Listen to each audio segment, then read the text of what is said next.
This is Democracy Now!, democracynow.org. War, Peace, and the Presidency. I'm Amy Goodman with Juan Gonzalez. With Election Day less than 6 weeks away, we're joined now by Green Party presidential candidate Dr. Jill Stein and her running mate, Butch Ware, a professor at the University of California, Santa Barbara. On Friday, the Green Party suffered a setback when the U.S. Supreme Court declined a request to put Stein on the presidential ballot in Nevada. The Democratic Party had sued to keep Stein off the ballot for failing to submit the proper forms.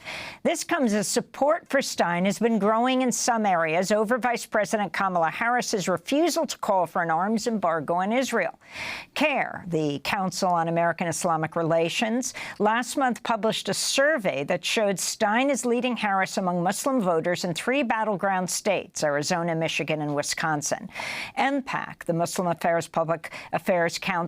American Public Affairs Council, also recently endorsed Stein.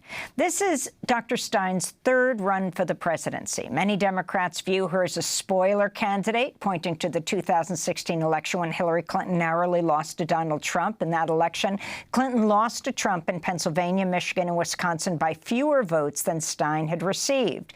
In this campaign cycle, Democrats have fought to keep the Green Party off the ballot, while some supporters of Trump have helped Green Party with obtaining ballot access. Former Trump lawyer Jay Sekulow recently represented the Green Party in its efforts to be placed on the Nevada ballot at the U.S. Supreme Court. Stein, though, like Ralph Nader before her, has described her campaign as one taking on the two-party duopoly in the United States. Jill Stein joins us from Boston, and Butch Ware joins us from Santa Barbara, where he teaches at UC Santa Barbara about the history of Africa and Islam. We welcome you both to Democracy Now! Let's start, Jill Stein, by you telling us why you're running for president. What does you see as most important right now? Well, let's put it this way. The American people are in crisis in virtually every dimension of our lives, whether it's the healthcare crisis and not being able to afford your pharmaceuticals. Some 8 million Americans are not able to afford their medications.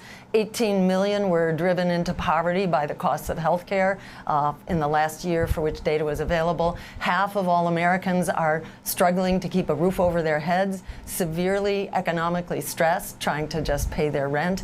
And we are spending half of our congressional dollars on the endless war machine, of which this genocidal war against Gaza is one example that the American people vehemently object to. The American people are calling for other options. Who is anyone to say they should be denied, and that the 2 zombie political parties that have so poorly served the American public are the only options? Democracy is about competition. The American people are begging for other options. They are entitled to know who those options are. It speaks volumes that the Democrats are pulling out all the stops, including fraudulent impersonations of the Green Party, hiring infiltrators and spies, which they have publicly advertised for, and hiring an army of lawyers, in their own words, to basically throw their competitors off the ballot, quite simply because they are terrified of actually meeting us in the court of public opinion and having a real debate about the crises that the American people face and the real solutions that we alone are putting on the table, from Medicare for all to free public higher education to rent control across the country to 15 million units of so-called social housing, which would meet our housing needs, cutting the military budget, and above all, ending the genocidal war on Gaza right now, which the American people overwhelmingly support. A near supermajority actually supports a weapons embargo right now. And with Israel expanding this war not only into the West Bank, but also now into Lebanon, this is extraordinarily dangerous. And when we hear the Biden-Harris administration say that, oh, there's nothing they can do, their hands are tied, that's absolutely false. They can do like Ronald Reagan and simply make a phone call and instruct Israel that this genocidal assault is over. Jill Stein, I wanted to ask you, immigration and border enforcement become a key issue in this election. There's a raging national debate on it. How do you and your proposals differ from those of Donald Trump or Harris? Yes, and indeed we've seen Harris and the Democratic Party continue to march to the right, basically adopting the policies of Donald Trump. We have a very different approach. In our view, the most important thing that we can do to fix the crisis of migration is to stop causing it in the first place through regime change operations, through economic neocolonialism and domination, through the climate crisis, and through the war on drugs. There are things that we can do actually right now that will decompress the pressures that are pushing people to seek refuge at our borders. And that includes, on day one of our administration, we would legalize marijuana and undercut the power of the drug cartels to basically cause violence and wreak havoc on so many nations, particularly south of the border. We would not be overturning other democratically elected administrations, like, for example, the Aristide presidency of Haiti, which we overturned twice.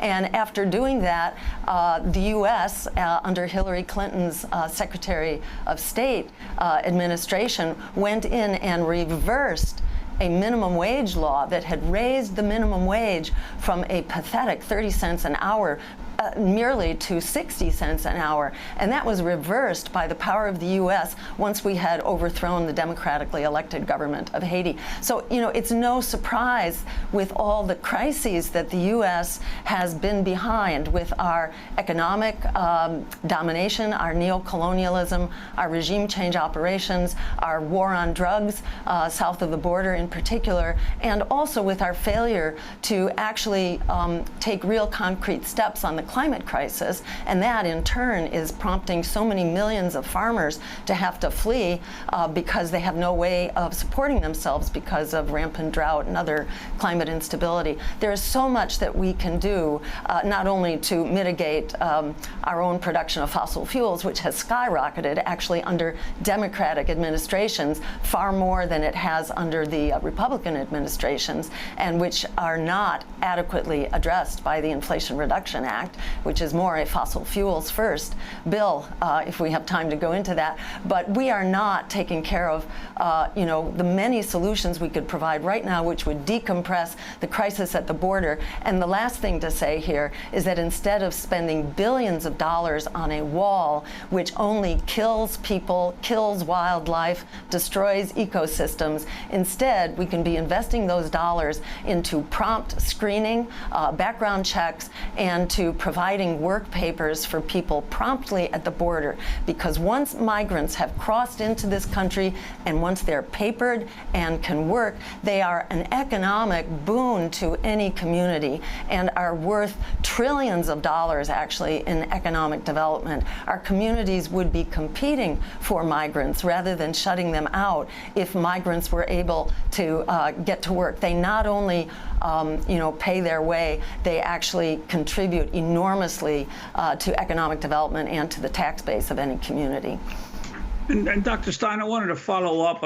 You were talking earlier about Gaza. This month, the Council on American Islamic Relations, CAIR, published a poll that shows you are ahead of Kamala Harris among Muslim voters in key swing states like Michigan, Arizona, and Wisconsin.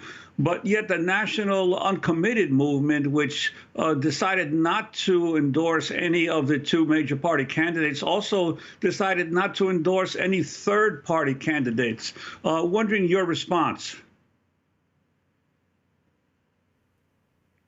American and the Muslim American community is not simply uniform, but the CAIR polls were quite comprehensive.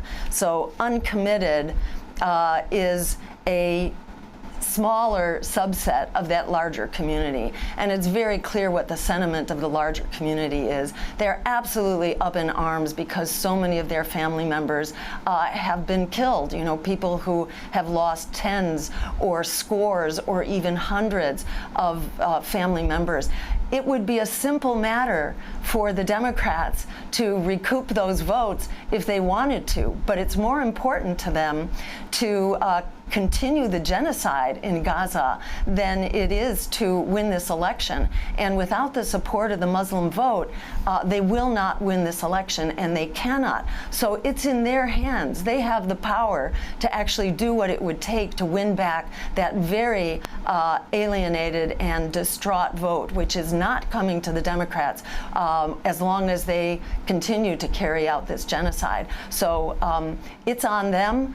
This is not something they can blame third parties on. They have lost that support, and the American people and the people of the world, you know, deserve an option which is actually consistent with the majority of American opinion, not just Muslim opinion, but the majority of American opinion Dr. and Stein, opinion around the world. Before you selected Butch Ware as your running mate, several high-profile Palestinian and Arab rights activists said they were approached by your team, including Abed Ayoub, the director of the American Arab Anti-Discrimination Committee, and Palestinian-American lawyer and Professor Noura Erakat. Professor Erakat tweeted, I offered to join Ticket if they would be willing to concede the election if Dems deliver on permanent ceasefire and arms embargo. The idea being use Stein's margin in 3 swing states to compel those concessions. If we truly believe the Dems would never concede, then there's nothing to lose. It also makes clear to those eager to throw Palestinians, Arab Americans, and American Muslims under the bus that if they lose to Trump, they are the source of their own loss. The Green Party rejected this as they're accountable to their broader base and the health of their party. I understand that, but my priority in this moment is doing everything we can to end genocide by using all the leverage we have, Professor Noura Erakat said. Your response to that, Dr. Stein? Yes. Let me say that ending the genocide in Gaza is not a quick fix. In the words of Frederick Douglass, power concedes nothing without a demand. It never has and it never will. The Green Party is here to continue to exert that pressure. Simply extracting a promise before an election is a very precarious thing to do. The Democrats might agree for a period of a week, and then they might find, oh, circumstances made us go back to continuing this war. So you really do not want to unilaterally disarm in this kind of situation. It would be extremely ineffective. More power to Noura Erakat for being the powerhouse voice that she is. Some of us have been, shall we say, in the political game for quite some time and have had time to observe how these various strategies do and don't work. And extracting a simple concession without a permanent guarantee is a very risky proposition, especially because as an independent third party, the obstacles to gaining ballot status are so enormous that if you simply lay down your arms and you give up on the race, you lose your ballot status, and you lose it across the board in a way that you will not gain it back. By continuing to run for office, we maintain our ballot status, and we are able to continue to apply pressure against this very reckless and dangerous empire, which is a problem not only in Gaza, but throughout the Middle East and around the world. We're currently engaged right now in 2 hot wars on the verge of going nuclear, and another third Cold War on the verge of becoming hot. Let me ask you another question. It doesn't make sense to surrender on it all. I'm just hurrying because we don't have that much time, but New York Democratic Congressmember Alexandria Ocasio-Cortez was asked in a recent Instagram Live about voting for the Green ticket in November. This is what she said. What I have a problem with is the fact that if you are running for president, you are the de facto leader of your party. And first of all, trust me on this. I run as a third-party candidate in New York. I'm also run as a Working Families Party candidate in addition to running as a Democrat.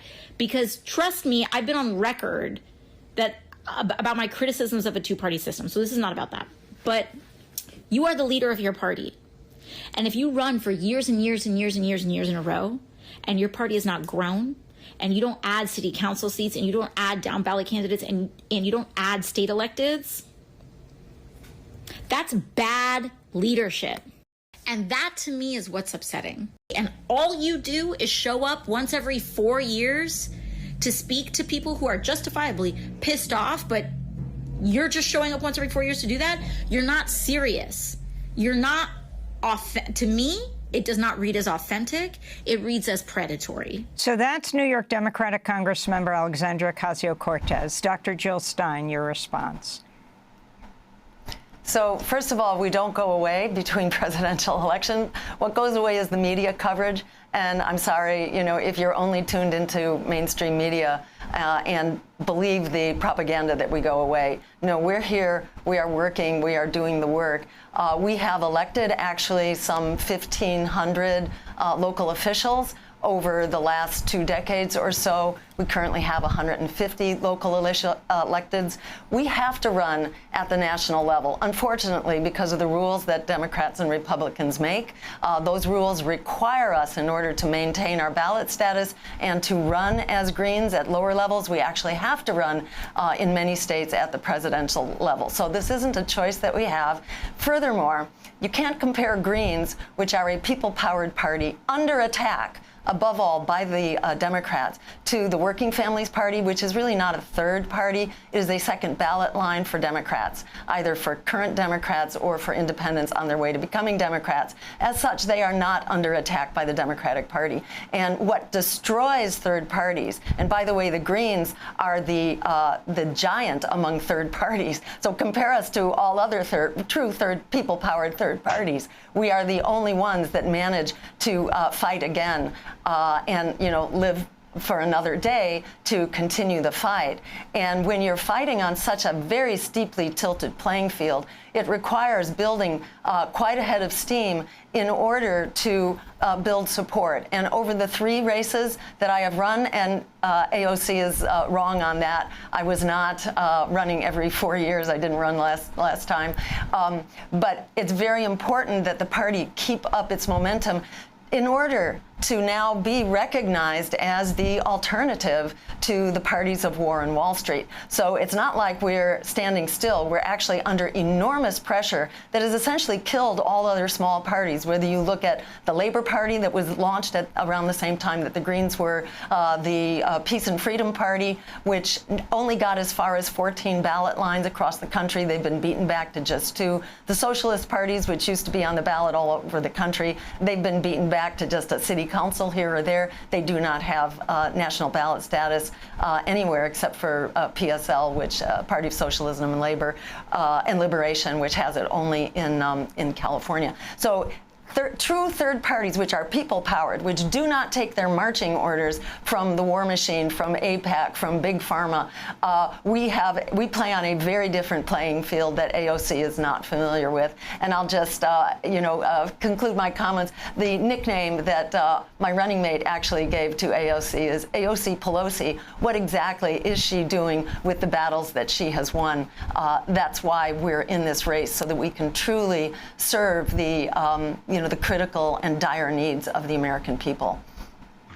I'd like to bring in Professor Butch Ware to the conversation. Professor, can you tell us why you decided to join the Green Party and run as a vice presidential nominee? Yeah, when tagged into the fight by my sister soldier, Dr. Jill Stein, it was an easy decision to make. I had conducted an Instagram Live with her on my social media platform. I asked Dr. Jill about reparations after having recently posted a video of Kamala Harris where she hemmed and hawed and shucked and jived for 2 full minutes and then said the exact words, "I will never do anything that only helps Black people." So when I asked Dr. Jill Stein about the question of reparations, she said they behave as though it's in incalculable, but it's been calculated many times. It's between 10 and $13 trillion US, and I am in favor of cash payments. When I asked Dr. Jill about her resistance to this genocide in Gaza, I said that all of my colleagues in the activist and academic communities that are Palestinian liberation, not just advocates, but people that live this, breathe this, have skin in the game, and have suffered, they were all voting for Dr. Jill Stein. So I didn't actually ask Dr. Jill about her support for Palestine. I'd seen her arrested at a pro-Palestine, a Free Palestine rally. I asked her about her overall foreign policy. And when I asked her about her overall foreign policy, her response was to say the approach of the Green Party is to dismantle the American empire. And I said in that interview, as a lifelong committed student of and exponent of and teacher of the Black radical tradition, yeah, and you better hurry up and do it quick before somebody else does it for you, because those two processes look very different.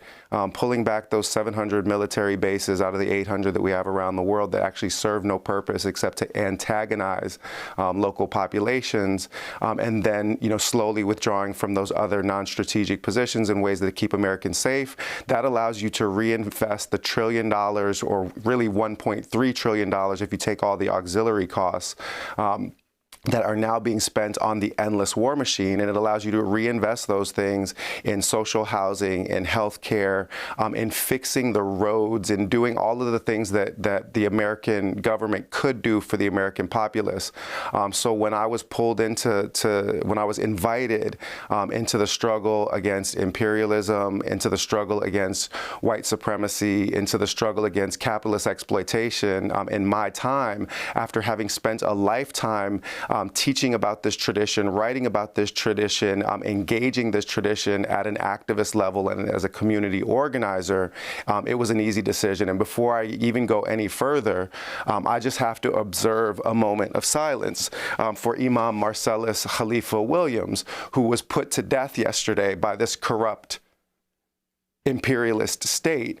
And we heard nothing from the Black woman who seeks to lead this country into the next phase, right? We heard nothing from the Biden-Harris regime, people who could at least speak, even if there isn't an immediate federal mechanism for clemency. We have a massive void of moral leadership in this country. And the last thing that I'll say, by way of introducing myself to the American people on this particular program, is that every effort to protect Team Blue, to protect the Democrats from facing accountability for the evil that their own hands have wrought is equally evil.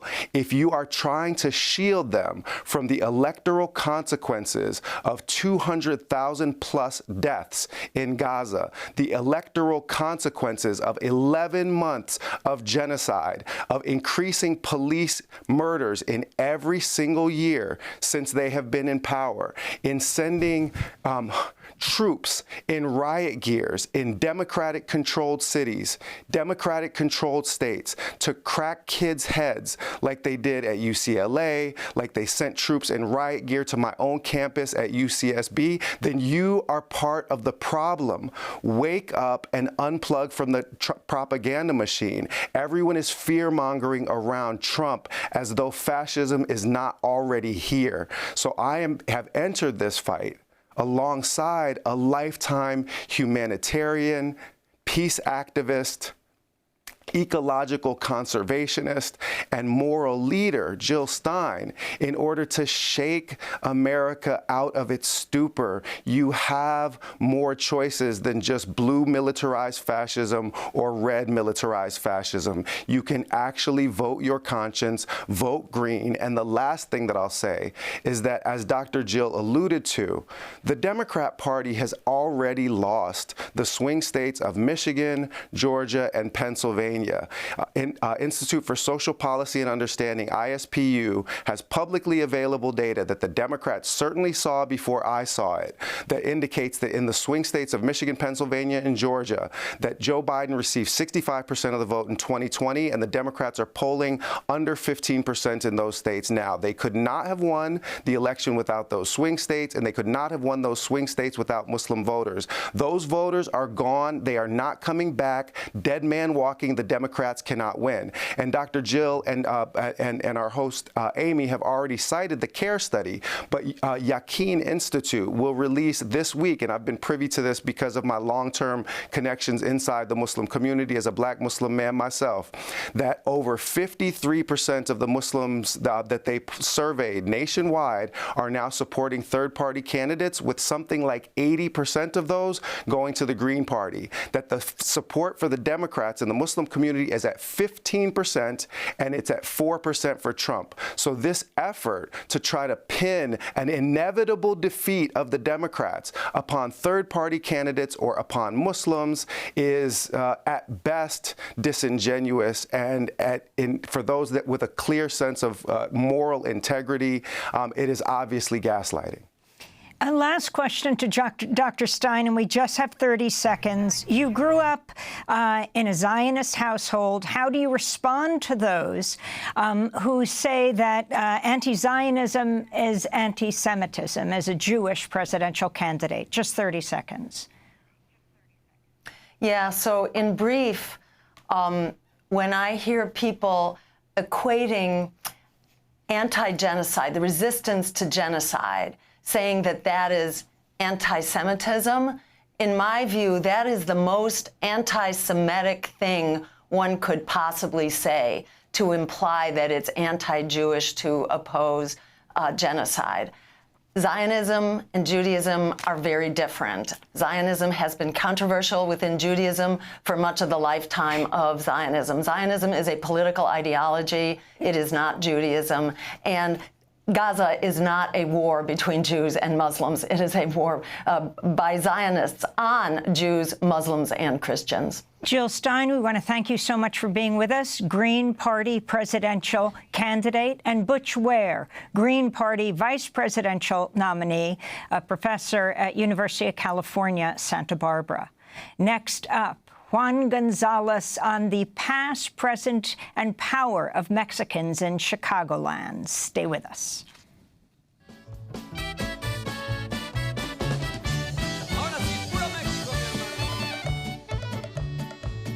A mi patria quiero cantarle ahora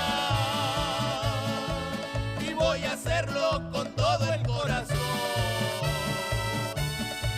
Desde la Baja California hasta Sonora, también Chihuahua, Coahuila y Nuevo León. México lindo, yo canto para ti. Me da lo mismo un corrido que un guapango. To My Mexican Nation by Sones de Mexico Ensemble in Chicago. This is Democracy Now!, democracynow.org. I'm Amy Goodman with Juan Gonzalez. We end today's show with a major new report on Chicago, where 1 in 5 people identify as Mexican. But they've been largely overlooked, from politics to pop culture to academia, until now. Our own Juan Gonzalez co-wrote the report Fuerza Mexicana, the past, present, and power of Mexicans in Chicagoland. Juan, talk about the significance of this report. You've just come off of a week of presenting it, from legislators throughout Illinois to all sorts of politicians and people on the ground in Chicago.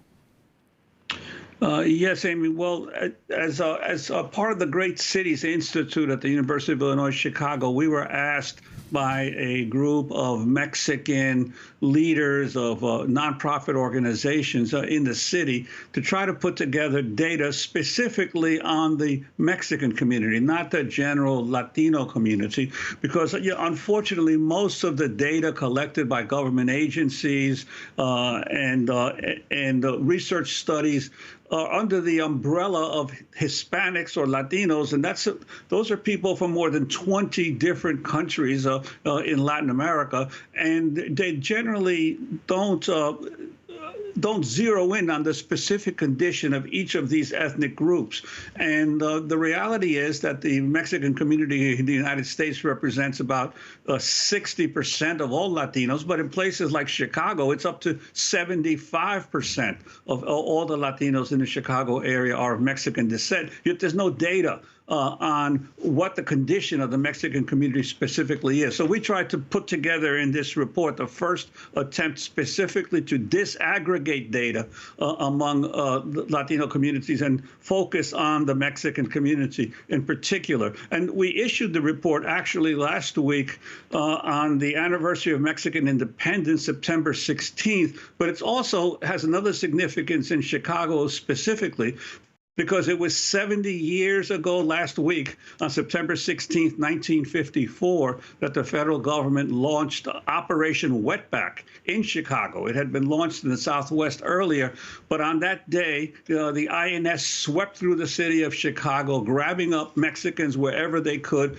to initiate a mass deportation. And if it sounds familiar, it's because this has happened repeatedly throughout U.S. history, of mass deportations of Mexicans, beginning with the Hoover administration in the 1930s, the Eisenhower administration in 1954, then the Bush administration with their raids in the early 2000s, the Obama administration with their mass deportations. So this has been a regular feature of American history. So we issued it on that day specifically to say, look, all of these mass deportations have occurred, and yet the Mexican community in the United States has continued to grow and has become pivotal. So I think the key things that there's lots of data in the report for people who are into, the nerds that are into data. But I think the major issues that we try to present is, one, that the Mexican community of Chicagoland, which is more than 1.5 million people, is not a new community. It's actually been in existence for more than 100 years, especially in the city of Chicago, and has been critical to the vibrancy of Chicago, especially in the post-industrial age, when the manufacturing declined. It was really the growth of the Mexican community that allowed Chicago to have experienced an enormous renaissance. And just to give you an example of the level of involvement of the Mexican community in Chicago's renaissance, for example, today, 51% of all the construction laborers in Chicago are of Mexican origin. So all of those skyscrapers and condominiums that have been refurbished and rebuilt have been built on the backs of low-paid construction laborers of Mexican origin. 71% of the landscapers in the city are of Mexican origin. 49% of the carpenters, 44% of all the cooks in the hotels and the restaurants, 56% of all the auto mechanics in Chicago are of Mexican origin, and 36% of the factory workers, that are those who are still working in factories in Chicago, are of Mexican origin. So really, the character of the Chicago working class has dramatically changed and is heavily Mexican. And in fact, there's an entire brown belt within Chicago of a dozen neighborhoods on the southwest side that are over majority Mexican. So there's been, in effect, Mexican migration saved Chicago. And unlike cities like Detroit or Indianapolis or Cleveland that also experienced post-industrial decline but never welcomed in large numbers of Latinos, by Chicago welcoming in Latinos, specifically Mexicans, it has been able to revitalize itself. So I think that's one of the key things. The other thing that's important to understand is the dispersion of the Mexican population. 2/3 of all of the Mexicans, of those 1.5 million Mexicans, are not in the city of Chicago. They're in the suburbs and in the collar counties of Chicago. And there are now more than a dozen suburban towns around Chicago that have more than 50% Latino population, yet they have no Latino elected officials at the mayoralty levels or proportionally in the city councils. So the future of political representation and power of the Mexican and Latino community is really in the suburbs of Chicago. And that's true in cities across the country. It is in the suburbs that are the growth areas. The other important thing is that because the community is so young, the college-age population has dramatically changed. 32% of all the college and graduate professional school students in Chicago are Latino, 32,000 of them, including 20,000 Mexicans, which means that's the future of higher education for not only Chicago, but for many cities across the country. So these are just some of the findings that we had in this report. Juan, we're going to link to your report. Juan Gonzalez co-wrote the report, Fuerza Mexicana, the past, present, and power of Mexicans in Chicagoland for the Great Cities Institute at UIC. That does it for our show. Juan is also the author of Harvest of Empire, History of Latinos in America. Happy birthday, Hannah Elias. I'm Amy Goodman with Juan Gonzalez.